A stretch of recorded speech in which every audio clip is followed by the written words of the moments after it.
तिसरा आश्रम वानप्रस्थ 61 वर्षापर्यंत आणि चौथा आश्रम संन्यास हा 81 म्हणजे 80 वर्षापर्यंत सगळं आटोपतंय. 21व्या वर्षी आपण लग्न करा. 41व्या वर्षी पती आणि पत्नी दोघ जण शेतात झोपडी बांधा. काय पोराच्या संसारात लुडबुड करू नका. तुमचा केला त्याचा व्हायचा राहिलाय त्याला ताण देऊ नका. तुम्ही शेतात झोपडी बांधा. आणि जर त्यानं भाकर आणून दिली नाही तर तुम्ही सगळे वारकरी महानुभाव आहात. महानुभाव असले भिक्षा भिक्षा काय बिघडतं तुम्हाला? काय लाज आहे? तुमच्या देवानं मागितली नाही. वारकरी असतील माधोगिरी पुढचा म्हणतो तो देवाडणारा पुढच्या घरी म्हणू दे. काय बिघडलं? तुम्हाला काय लाज आहे? शर्म आहे? गेलं तुमचं सगळं आता आहे की नाही? अरे पोराल का तुम्हाला जर भाकर देत नाही आणि तुम्ही भिक्षा मागत तुम्हाला काय वाटतं काय? तुम्ही मधुगिरी मागायले मग आणून घाल झक मार. तुला देव वाटत नाही टाक मला. मी जाऊन गावात मधुगिरी मागतो त्याची तुला लाज वाटते. अवघड गोष्ट आहे. आणि परमार्थ कोणी करू देत नाही. एरवी तुम्हाला सांगतो बापानं जर दारू पिले तर पोरगं काही म्हणत नाही. पण बापानं माधुगिरी जर मागितली ना लोक काय म्हणतील आम्हाला? अरे कुठली पद्धत आहे? आणि संन्यास असं कसं काय तुम्ही संन्यास गेले आणि काय सोंग लावलं तुम्ही? हे सोंग संन्यास म्हणजे सोंग हिंदू धर्माचं. अरे लाजा वाटायला पाहिजे. हे कोणी नावं ठेवायला पाहिजे आपल्याला? मुस्लिम बांधवांनी ठेवायला पाहिजे, बौद्ध बांधवांनी ठेवायला पाहिजे, जैन बांधवांनी ठेवायला पाहिजे. आपण हिंदू आपणच नाव ठेवतो आपल्या धर्माला. किती अवघड गोष्ट. एक लक्षात घ्या. आत्तापासून आजपासून नाही म्हणत मी, आत्तापासून तुम्हाला 3 अपत्य पाहिजेत. किती? 3. एक तुमच्या प्रपंचासाठी तुमच्या कुळाचा दिवा लावायचा तुम्हाला. लावा लावा कसा लावायचा तसा लावा. आमचं म्हणणं नाही. एक तुमच्यासाठी, एक देशासाठी बॉर्डरवर पाठवा. लक्षात घ्या.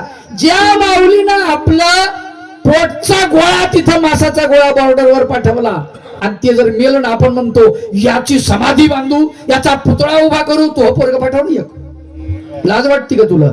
हा तुझा पाठवले ते नाही होत. याचा पुतळा बांधायला निघाला त्याचा दुसरे बांधतील ना पुतळा. तू कोण ताण घ्यायला नाही का? अवघड गोष्ट आहे. पुतळा बांधून मोकळं व्हायचं, त्याला देव करायचं, आपलं पोरग नाही पाठवायचं. असले आपण बदमाश आहोत.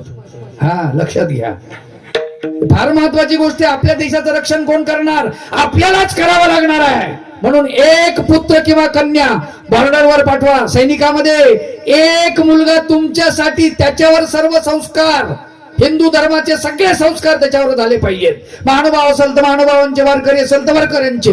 लक्षात ठेवा.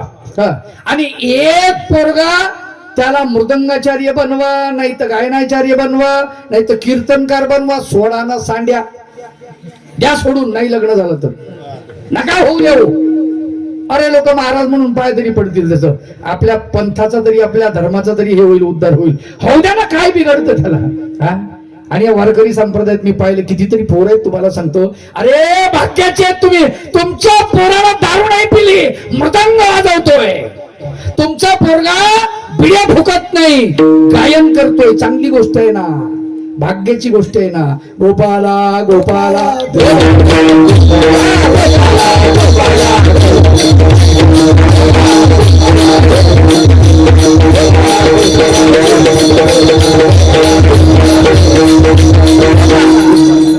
मग हे दुःख कोण ओढवतं? आपणच ओढवतो. लक्षात ठेवा. दुःख आले तरी होरपळू नको आणि सुखे जाऊ नको. हुरळून सुख येऊ द्या, हुरळून जाऊ नको. आपल्याला सुख आलं की लईच आपण मिरवतो. मग पैसे आपल्याकडे आले, आता समृद्धी गेली आपल्यापासून. गेली समृद्धी. एक थोडी दुरून गेली तुमच्या जवळून नाही पण गेली ना. आपल्या भागात, आपल्या जिल्ह्यातून ती गेली आहे की नाही? समृद्धी गेली. तिथले लोक एवढे श्रीमंत झाले, एवढे श्रीमंत झाले. तुम्हाला सांगतो 3-3 एकराचे माणसं होते. एक कोपरा गेला तरी खूप श्रीमंत झाले ते. आणि त्यांचे पोरं दारू प्यायला लागले. माय बाप पोरं बिघडले. आम बाप डोळ्यात पाणी आणते. आता ते म्हणले बाबा आम्ही 200-200 रुपये रोजानं गेलो आणि आमचं पोट भागवलं. बापानं जमीन, बापाची परंपरेची जमीन नाही विकली, आम्ही ठेवली. आणि आता पैसा आला आणि आता पोरं पैसे खर्च करतात. बाबा माझ्या पोराला दररोज 2000 रुपये द्यावं लागतात म्हणे. आणि ते म्हणतं म्हणे देतो का दगड घालू तुझ्या डोक्यात. मला सांगा किती अवघड गोष्ट आहे, विचार करा. आपल्याला पैसा सांभाळता येत नाही मायबाप हो. आपण सर्वसामान्य हिंदू बांधव जो आहात ना, आपण शेतकरी, आपल्याला कळतच नाही. जमिनीचे भाव प्रचंड वाढत चाललेत. हात जोडून तुमच्या पाया पडून लोटांगण घालून तुम्हाला विनंती करतो, जमीन फुटभर जमीन विकू नका, फुटभर जमीन विकू नका. उद्या ही जमीन आपल्याला मेल्यानंतर जाळायला उपयोग होतील. जाऊ द्या बाकीच्या गोष्टी, किंवा पुरायला उपयोग होतील. जमीन सुद्धा भेटणार नाही पुढे. हा, आलं का लक्षात? आपल्या बाप जात्याची इस्टेट आहे. पोराचं ऐकू नका. पोरांना नोकरी, 2 रुपयाची नोकरी करायला जर तू गेला ना शहरामध्ये, तो म्हणतो काय पडलं इथं आणि जमीन काय देते दगडं नुसतं, आणि इकून टाकून शहरात जाऊ कशाला, तूच मला झकमार म्हणायचं तिकडं, मला इथंच राहू दे लोकांमध्ये. मी मेलो तो लोक मला जाळतील पुरतील, काय करायचं ते करतील. आलं का लक्षात? ऐकू नका, पोराचं ऐकू नका. आलं का लक्षात? का तर ही जमीन उद्या त्याच्याच पोरासाठी, त्याच्या नातवासाठी कमी येणार आहे. आलं का लक्षात? जमिनीचे भाव प्रचंड वाढत आहेत, प्रचंड वाढत आहेत. पण आम्हाला कळलं पाहिजे, आम्ही हे दुःख ओढून घेतो आणि ते दुःख आपल्याला थांबवता येतं, थांबवता येतं. आज ते सुख वाटतं म्हणून सुखे जाऊ नको हुरळून. लोक एवढी आनंदित झालते त्यावेळेस, म्हणले बाबा अहो 51 लाख 55 लाख रुपये एकर जमीन चालली म्हणे. काय पैसा यायला. म्हणलं पुरणार नाही भाऊ, नाही पुरणार हा पैसा. अरे विहिरीचं पाणी पुरत नाही, पैसा काय पुरेल, नाही का? पण सुखे जाऊ नको हुरळून. सुखानं तू हुरळून जाऊ नको. येऊ दे, दुःख आलं तर येऊ दे. पांडवांना प्रचंड दुःख आहे, प्रचंड दुःख. एवढंच काय, रामचंद्राच्या नशिबामध्ये किती दुःख आहे विचार करा. किती वर्ष? 14 वर्षाचा वनवास आहे. विचार करा. ज्याला लोक भगवान म्हणतात, ज्याची पूजा करतात, ज्याचं नामचिंतन करतात, तो प्रत्यक्षात समाजासाठी, वडिलांसाठी दिलेलं वचन मोडलं नाही पाहिजे यासाठी वनवासाला जातो. कमाल आहे. लोक नुसतेच रामायण ऐकतात. मी सांगत असतो, रामायण नुसतं ऐकू नका, फायदा नाही. भागवत नुसतं ऐकू नका. तुमच्यात भागवत किती उतरते ते बघा, तुमच्यात रामायण किती उतरते ते बघा. आलं का लक्षात? रामायण का गरजेचं आहे? 5000 वर्षापूर्वीचं भागवत आजही तितकंच ताजं आहे, आजही तितकंच गरजेचं आहे. कारण त्याच्यात सांगितलेले जे मूल्य आहेत ना, ते मूल्य महत्वाचे आहेत. 5000 वर्षापूर्वीचा भागवतातला एक पात्र घ्या, कुठलंही एक पात्र घ्या, कोणतंही घ्या, बाजूचं घ्या. भगवान गोपाल कृष्ण नका घेऊ, वाटलंच तर भीष्म घ्या. बघा कसं आहे, वचन दिलं पित्याला, अजन्म ब्रह्मचारी राहील. नंतर मातेनं सांगितलं, ज्या मातेसाठी वचन दिलं तिनं सांगितलं, बाळा तुझा पिता मरण पावला आणि आता तू मला माझ्यासाठी वचन दिलं होतं. सत्यवतीनं सांगितलं, आता तू लग्न कर म्हणे. नाही, असं नाही जमत म्हणे. एकदा वचन दिलं ते दिलं. ही परंपरा नाही आमची. आलं का लक्षात? वचन दिलं ते मोडायचं नसतं. रामचंद्राने वचन दिलं दशरथ राजाला, दशरथ राजा मरण पावला आणि त्यानंतर भरत आलेला आहे, दादा घरी चल. नाही रे बाबा, भाऊ मी घरी नाही येऊ शकत. का? पिताजीला वचन दिलेलं आहे. अहो म्हणले, ज्याला वचन दिलं तो मरण पावला, तो गेला निघून, आता कसं काय? म्हणले असं नाही जमत. रघुकुल रीत सदा चली आहे, प्राण जाई पर वचन न जाई. प्राण गेला तरी हरकत, पण वचन नाही गेलं पाहिजे. ही आमची संस्कृती आहे माय बाप, लक्षात ठेवा. अरे त्याच्या सोबत सीता सुद्धा जाते. कोणासोबत? रामचंद्रासोबत. वनवास कोणाला आहे? रामचंद्राला.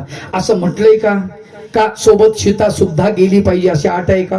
नाही. आजची आमची सीता असती तर काय म्हणली असती? यू मे गो नाऊ, तुम्ही जाऊ शकता. I am going to my native place, मी माझ्या घरी जाऊ शकते, तुम्ही तुमच्या घरी जा. वनामध्ये टिकून आल्यानंतर यू मे कॉल नाऊ, त्यावेळेस मला कॉल करा आणि मी येईल. पंचारती घेऊन तुम्हाला ओवाळण्यासाठी येईल वाटलं असतं. आलं का लक्षात? पण ती सीता होती, लक्षात घ्या. असं नाही म्हटली, त्याच्या पावलावर पाऊल ठेवून ती म्हणे तुम्हाला वनवास आणि मी कशी काय सुखात राहू शकते? अर्ध्या अंगाला वनवास आहे आणि अर्ध अंग शाबूत कसं काय राहू शकतं? अर्ध भासतय, जळतय, त्रासतय, अर्ध कसं काय सुखात राहील? शक्यच नाही म्हणाली आणि ती वनवासाला गेली. एवढंच नाही, सोबत लक्ष्मण गेलेला आहे. आलं का लक्षात? लक्ष्मणाला सोबत पत्नी नाहीये त्याची, आहे का? काय नाव तिचं? उर्मिला. इलाई जमादार नावाचे एक मुस्लिम कवी आहे, त्यांनी गझल फार सुंदर लिहिली. इलाई जमादार ते म्हणतात, आकाशाला भास म्हणालो, भास म्हणालो, आकाशाला भास म्हणालो, धरतीला इतिहास म्हणालो, चुकले का हो, चुकले का हो. हा सुंदर गजल आहे. 14 वर्षे पती विना राहिली उर्मिला.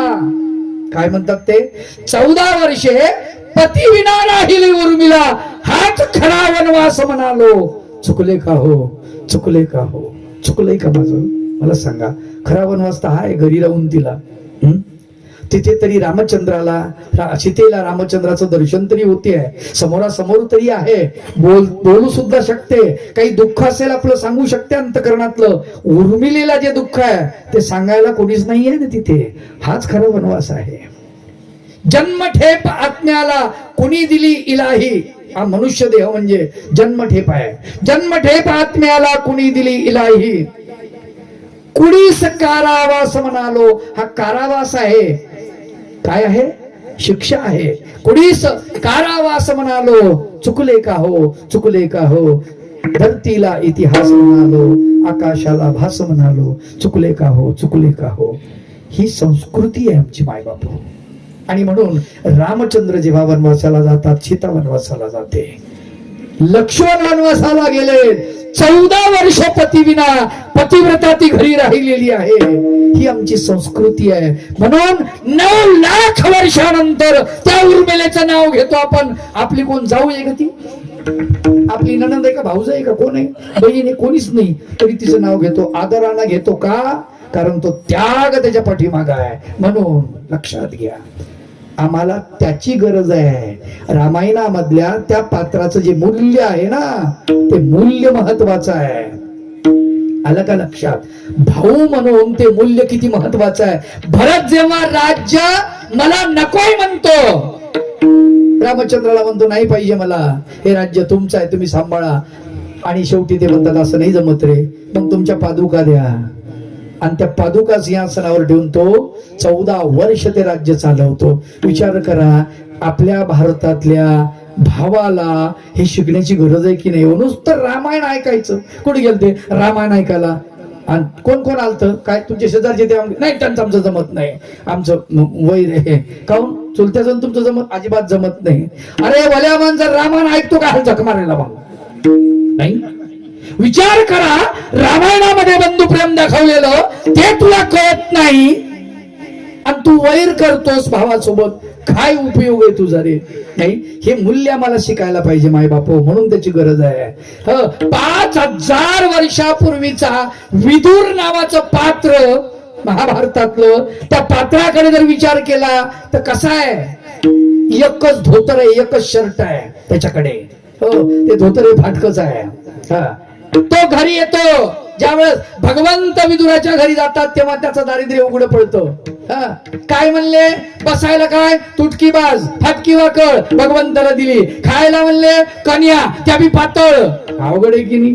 म्हणजे हे दारिद्र्य आपल्याला दिसतं. भागवतात ते डोकं, ते दारिद्र्य नाहीये, त्याचा स्वाभिमान आहे. स्वाभिमान आहे तो. लक्षात घ्या माय बाप हो. तो विदुर या देशाचा प्रधानमंत्री होता. विचार करा, या देशाचा प्रधानमंत्री इतका कसा काय गरीब असू शकतो? आज आमच्या सरपंचाकडे जर बघितलं, गडगंज संपत्ती आहे, आणि देशाच्या पंतप्रधानाकडे काहीच नव्हतं. फाटकी वाकवण तुटकी बाल. विचार करा, हे मूल्य आहे. असा प्रधानमंत्री कोणाला नकोय? कोण्या देशाला नकोय? विचार करा, त्या काळामध्ये लक्ष्मणासारखा धीर कोणाला नकोय? ज्या वेळेस रामचंद्र वनवासाला गेलेले आहेत आणि सीता मातेचे दागिने पडलेत आणि ते दागिने जटायू पक्षाच्या माध्यमातून रामचंद्राकडे आले. आल्यानंतर त्या दागिन्याला ओळखत नाहीत. रामचंद्र तर दुःखामध्ये आहेत, ओळखत नाहीत, शोकाकुल झालेले आहेत. लक्ष्मणाला विचारलं, मले भाभीचेच आहेत का? तो म्हणतो, नाहम जाणा मी केयुरे, नाहम जाणा मी कुंडले, नुपुरे तो भी जाणा मी नित्यम पादाभिवंदनात. तो म्हणतो, गळ्यातले माहित नाही, कानातले माहित नाही, हातातले अलंकार मला माहित नाही, मला फक्त पायातले पैंजण हे भाभीचे आहेत. अरे असं कसं बोलतो रे? अर्धे माहिती म्हणतो, अर्धे माहित नाही म्हणतो. त्याचं कारण आहे म्हटले, नित्यम पादाभिवंदनात, दररोज मी भाभीचं दर्शन घेतो पायाचं, म्हणून मला माहितीये की भाभीचेच आहेत. चेहराच पाहिला नाही सीतेचा. 14 वर्ष वनवासामध्ये तो सीतेचा चेहरा पाहत नाही. असा धीर आज कुणाला नकोय? मला सांगा बरं तुम्ही. विचार करा, हे मूल्य आहेत त्या ग्रंथामधले. या अंगानं महाभारत ऐका, या अंगानं भागवत ऐका, या अंगानं रामायण ऐका मायबापो. यासाठी गरज आहे त्या ग्रंथाची. तितके वर्ष झाले तरी आम्हाला ते मूल्य शिकता येऊन नाही राहिलेलं आहे, शिकता येऊन नाही राहिलं. आम्ही नुसतं भगवान गोपाल कृष्णाने 16,108 बायका केल्या, दुसरी आम्हाला करायला काय अडचण आहे, इकडेच आम्ही चाललो. अरे पण त्या सगळ्या असून सुद्धा भगवंताच्या शेवटच्या काळामध्ये कोणी जवळ नाही आहे, हे आपण पाहत नाही. इकडे आपण लक्ष देत नाही. एकातही त्याचा जीव गुंतलेला नाहीये, कुणातच नाही, कुणातच नाही आहे. ज्या वेळेस प्राण सोडतात भगवान गोपाल कृष्ण, त्यावेळेला फक्त आणि फक्त उद्धव जवळ असतो, कोणीच जवळ नसतं, कोणीच जवळ नसतं. हे लक्षात घेतलं पाहिजे मायबाप हो. म्हणून दुःख आले तरी होर पडू नको, सुखे जाऊ नको हुरळून, भगवान गोपाल कृष्ण सांगतात. आणि भगवान गोपाल कृष्णाच्या 12व्या अध्यायामध्ये याचं वर्णन आलेलं आहे मायबाप. सुख दुःखे समे कृत्वा लावाला भोजाल्यो. सुख दुःख समान मानलं पाहिजे. तुल्य निंदा स्तुती मावणी संतुष्ट येणं घेणं जित. भगवंत वर्णन करतात, निंदा स्तुती सगळं अगदी तुल्य असलं पाहिजे. त्याच्याबद्दल आपण मौन असलं पाहिजे. कोणी स्तुती करू द्या, कोणी निंदा करू द्या, काही करू द्या, आम्ही आपले स्थिर असलो पाहिजे. म्हणून सन्मान दुसऱ्या अभंगाच्या दुसऱ्या चरणात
नको हो उल्हासित, निंदे विचलित हो नको.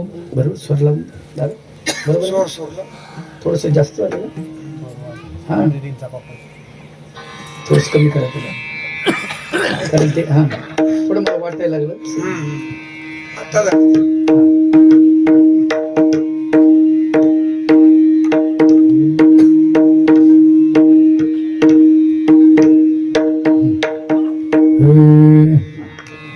सन्मानाने नको हो उल्हासित, निंदे विचलित हो नको. सन्मानानं उल्हासित होऊ नको, आणि कोणी निंदा केली तर तो विचलित होऊ नको. भल्या माणसा लक्षात ठेव, निंदा आणि स्तुती जो माणूस करत असतो त्याला काहीतरी त्याचा स्वार्थ असतो, म्हणून तो आपली स्तुती करतो. आणि ज्याला स्वार्थ साधता आला नाही तो आपली निंदा करत असतो. एवढंच त्याचं आपलं नातं असतं, स्तुती करणाऱ्याशी आणि निंदा करणाऱ्याशी. लक्षात घ्या माय बापो, कोणीच विनाकारण आपली स्तुती करत नाही आणि कोणीच विनाकारण आपली निंदाही करत नाही.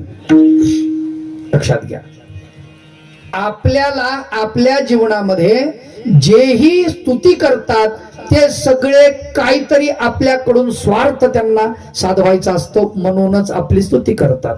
बघा तुम्ही, कोणी जर असं म्हणलं, समजा आपल्या घरी आलं आणि आपल्याला म्हणलं, आणि काकू आणि चटणी द्यावर उसनी थोडी. बाई चटणी नाही माय, आणि तुम्हाला काय रोग झाला, कंट्रोलचं दुकान तर तुमच्याकडे, आणि किराणा दुकान पण आहे, आणि ट्रॅक्टर बी आहे तुमच्याकडे, मस्त जळता जळत नाही, आणि चटणी दिली तर काही बिघडतं का? देईन का?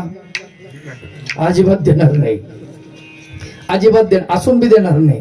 आणि एखादी गरीब बाई तिच्याकडे नसन, समजा थोडस असन, आणि तिला तुम्ही म्हणा, काकू काय बाई तुम्ही, माणसं लय हुशार असतात, काय तुम्ही बसले ना, असं वाटतं काकू बसल्या की देव माणूसच बसला. आनंद तुमच्या चेहऱ्याकडे पाहिलं की समाधान वाटतं. कस काय आलती? काही नाही, थोडी चटणी पाहिजे होती, पिठलं घेऊन जा. ती म्हणते चटणीच नाही, पिठलं पण घेऊन जा. का? कारण स्तुती. लक्षात ठेवा, लोकाला आजकाल स्तुती आवडते, निंदा कोणाला आवडत नाही. संत तुकाराम बाबा फक्त म्हणतात, निंदकाचे घर असावे शेजारी, का? देहाची पाजोडी शुद्ध करी. ते त्यांना कळतंय म्हणून. पण आपण मात्र असं म्हणतो, नको नको नको. निंदा करणाऱ्या माणसाचा आपल्याला प्रचंड राग येतो, आणि त्यात आपली निंदा करणारा जर कोणी असेल तर खूप राग येतो. आपल्याला जर कोणी बोललं, वाईट बोललं, तर आपल्याला प्रचंड राग येत असतो. आपला सन्मान करणारा जर कोणी असेल तर आपल्याला आनंद वाटत असतो. त्या सन्मानानं आपण उल्हासित होतो आणि आपल्या पदच्युत होतो. ज्या कार्यावर आपण आहोत त्या कार्यावर आपण ठरवू शकतो. लक्षात ठेवा, एखाद्याला बिघडवायचं असेल ना तर काहीच करू नका, त्याची स्तुती करा. स्तुती करा, बिघडलात म्हणून समजा.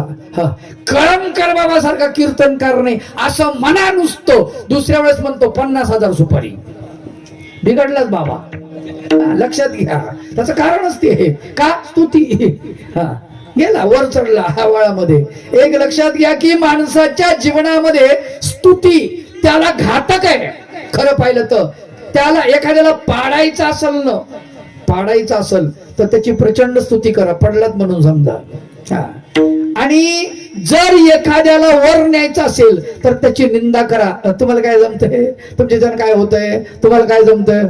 कोणी करावं काय? बघा तुम्ही, ते लगेच शिकतं. एखाद्याला म्हणावं, मृदंग वाजवायला जर बसलं एखादं पोरग, म्हातारी माणसं खोडील. आता खोडील म्हणजे तुला काय जमतंय? याच्या पाठीमाग उद्देश वेगळा होता. आपल्याला मेंटॅलिटी कळत नाही. तुला काय जमतं रे म्हणलं की ते चिडतो, आणि चिडलं की ते पुन्हा खाऊन बिडतो. आलं का लक्षात? आणि मग ते कुठंतरी जाते. इथं नाही जमत तर मग ते आळंदीला जाऊन शिकतो. तुम्ही नाही शिकवत का गावातले? लय शहाणे झाले का? आता आळंदी येऊन जाऊन आल्या मग कसं म्हणसान आमच्या गावचे मृदंगाचार्य नाही का? ते कारण आहे, म्हणून ते म्हातारी चिडवतात त्याला. कारण का? त्याची निंदा केली की मग माणूस तो चिडत असतो. लक्षात ठेवा. पण संत सांगतात की निंदेनं तुम्ही विचलित होऊ नका आणि सन्मानाने उल्हासित होऊ नका. तुमची एक स्थिरता असायला पाहिजे. बॅलन्स ज्याला म्हणतो की नाही जीवनामध्ये, तराजू. तराजू कसं असतं? माप, मधामध्ये काटा. आलं का लक्षात? ते असं धरलं आपण, तोडलं त्याला, इकडे वस्तू इकडे दगड म्हणजे वजन, आणि ते बरोबर मधात आलं की आपण म्हणतो आता माप बरोबर झालं. माप आहे ते. तर ते माप जे आपल्या जीवनामध्ये ते जर असेल, सगळ्या गोष्टीचं मापच पाहिजे. सन्मान आणि निंदा दोन्हीही मापात असलं पाहिजे, समान. कोणी जर निंदा करत असेल तर तुम्ही म्हणा काय हरकत आहे, त्यांनी काही माझे दोष पाहिले असतील. अहो, बुद्धाच्या जीवनातली गोष्ट सांगतात की बुद्ध रस्त्याने चालल्याने एका माणसाने त्याला शिवी दिली बुद्धांना, तू बदमाश आहे, तू चोर आहे, अमका आहे, लबाड आहे, आणि तू असा आहे तसा आहे. बुद्धांनी सगळ्या गोष्टी ऐकून घेतल्या. ऐकून घेतल्यानंतर ते म्हणतो लाजही वाटत नाही, सगळं ऐकून घेत होतो. बुद्ध म्हणले लाज वाटायची काय गोष्ट आहे, तो राग येत नाही का? ते म्हणले रागाची काय गोष्ट आहे, तुम्ही काय मला म्हणले चोर म्हणले, तुम्ही मला भ्रष्टाचारी म्हणले, तुम्ही मला पळपुटे म्हणले, आता मला पाहावं लागेल ना म्हणले सगळं अगोदर तपासून माझ्यात आहे का, तुम्ही जे दोष लावले ते बघावं लागेल मला. आणि मग ते एकांतात बसले. 24 तासानंतर त्याच्याकडे गेले आणि सांगितलं भल्या माणसा भलंही चांगलं झालं, तू म्हणला मला चोर मी नाही, प्रत्यक्षात चोरी केली नाही, पण अंतकरणात मात्र चोर दडलेला आहे म्हणले माझ्या. हा बरं झालं तू आठवण करून दिली मला. तू भ्रष्टाचारी म्हणला, भ्रष्टाचार तर मी केला नाही, पण चान्स जर मिळाला तर करू शकतो, म्हणजे माझ्यामध्ये भ्रष्टाचार आहे हे मला कळलं म्हणले. तुम्हाला व्यभिचारी म्हणला, मी व्यभिचार आजपर्यंत केला नाही, पण कदाचित काय सांगावं, मी शोधलं म्हणले मला, माझं मन मात्र व्यभिचारी आहे, मी नाही आहे, पण मन आहे. मन जर आहे तर मला व्यभिचार करायला काही वेळ लागेल का? मला काहीच लागणार नाही. त्याच्यामुळं सगळे दोष तू जेवढं बोललास तेवढे मला आहेत. भल्या माणसा माझ्यावर लई उपकार झाले, पुन्हा यदा कदाचित माझ्यात काही दोष तुला दिसले तर मला सांग, म्हणजे मी ते काढून टाकन. आलं का लक्षात? गोपाला गोपाला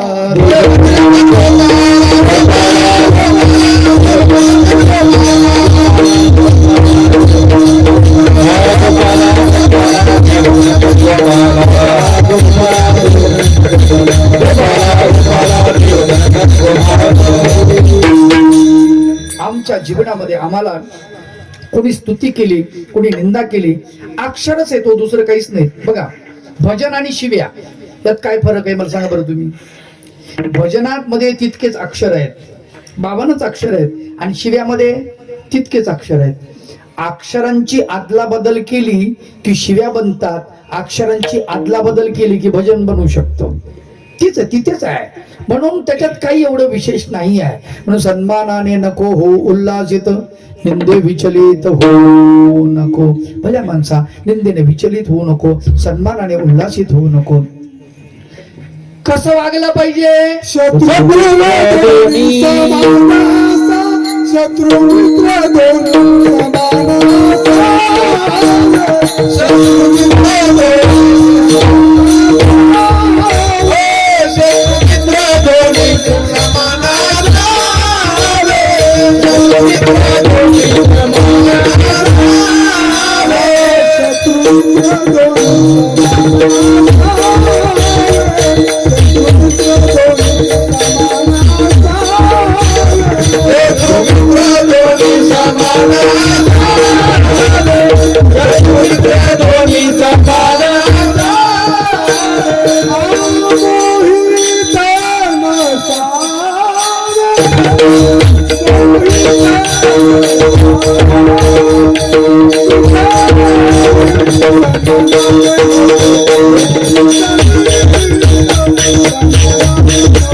शत्रु मित्र दोन्ही समान असावे, मोहित नसावे किंचित. सन्मानाने नको हो उल्हासित, निंदे विचलित हो नको. शत्रू आणि मित्र दोन्ही समान असले पाहिजे, लक्षात ठेवा. कारण का? मित्राच्या नंतर शत्रू बनलेला आहे, शत्रू अचानक बनत नाही. गणित बघा तुम्ही अगोदर. माणसाला एखाद्या, तो माझा शत्रू आहे, कसा शत्रू बनला? पक्का शत्रू माणूस तेव्हाच बनतो जो पक्का मित्र असतो, तो शत्रू असतो. विनाकारण आपलं कुणाचं शत्रुत्व नसतं. आलं का लक्षात? पण पहिला मित्र मग शत्रू. मित्र आपण बनवला मित्र, त्यावेळेस आपली चूक झाली, चुकीच्या माणसाला मित्र बनवला म्हणून तो शत्रू बनला, दुसरं काहीच कारण नाही. आलं का लक्षात? म्हणून दोन्ही आहेत, समान असावे, मोहित नसावे किंचितही. शत्रूकडे आकर्षित होऊ नका, मित्राकडे आकर्षित होऊ नका. लक्षात ठेवा, शत्रू जरी असेल, शत्रूला शत्रूचा मान द्या, मित्राला मित्राचा मान द्या.